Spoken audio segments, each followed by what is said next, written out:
So we're going to start today's recipe with 140 grams of brown sugar, 75 grams of plant-based butter, 100 grams of applesauce, 50 grams of vegan chocolate chips, 240 grams of all-purpose flour with 1 teaspoon of baking powder, half a teaspoon of salt, a small amount of coarse brown sugar, 60 ml of plant-based milk, and 3 very ripe bananas.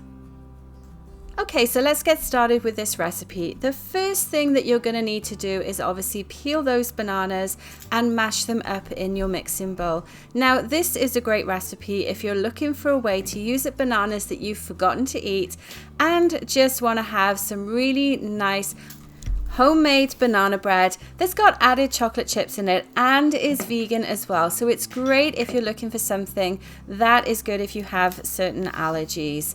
Now, these bananas were obviously left a little bit long because there's some brown bits in them, but I think that actually goes really well when you're making banana bread because it does actually add a natural extra sweetness to them.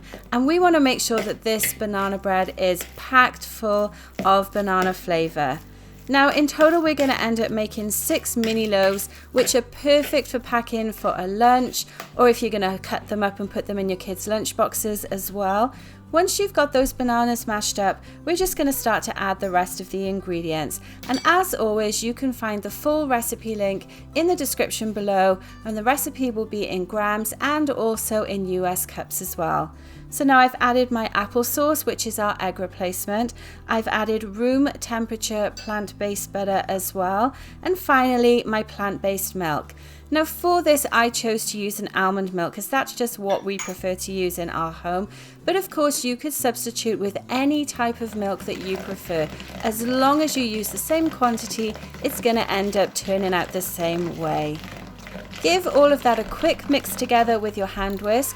You could also do it with a wooden spoon as well if you prefer, because this is really quick and easy to mix together. And then we're going to go on to add the rest of our ingredients.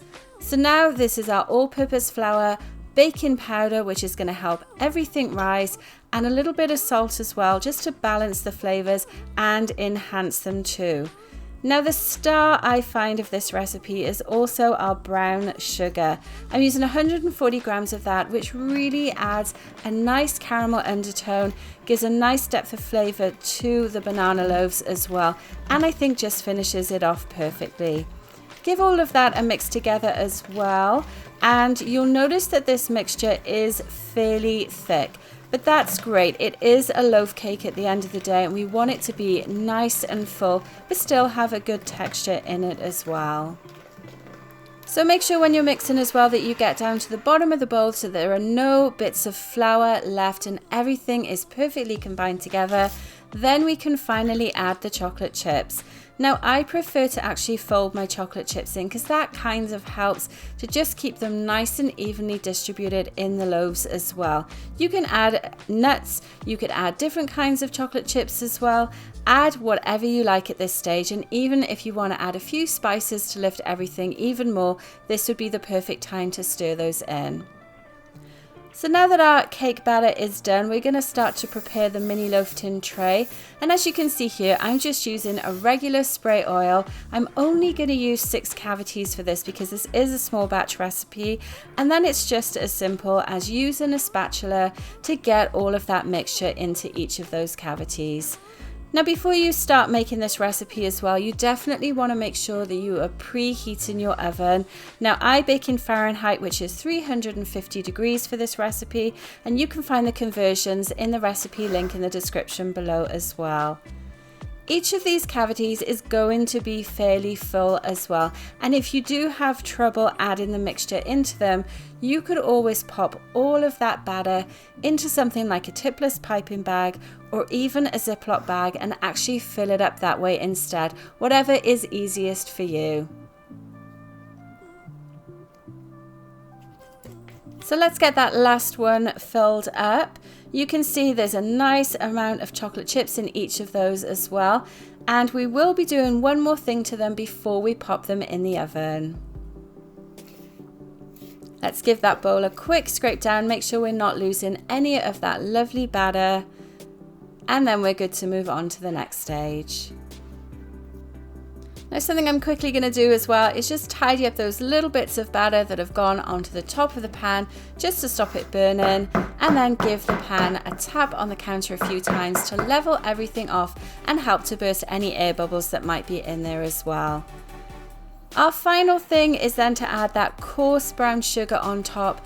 Now I find that this really does add a nice caramel crunchy top to the top of the banana loaves. You could definitely leave this stage out if you don't have any, but trust me, it really does make the difference to them whilst they're baking in the oven.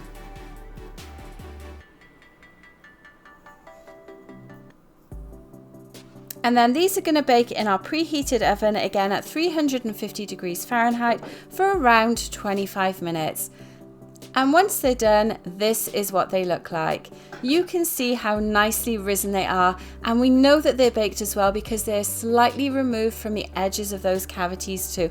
That's always a good sign when you're baking cakes, to check to see if they're done. Plus you can also press the top as well and just give them a press to see if it's nice and firm. They should spring back a little, and these are perfect. So once they've cooled for a little while, you will be able to easily remove them from the pan because we did spray those cavities earlier on in this video.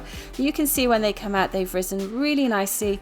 Don't they look super cute as well? I think this would be great just wrapped up in a little bit of parchment paper to gift to someone, or cut them in half and put some butter on them to serve. We are going to quickly cut one up though, so you can see the texture of the batter inside and a little bit of those chocolate chips too.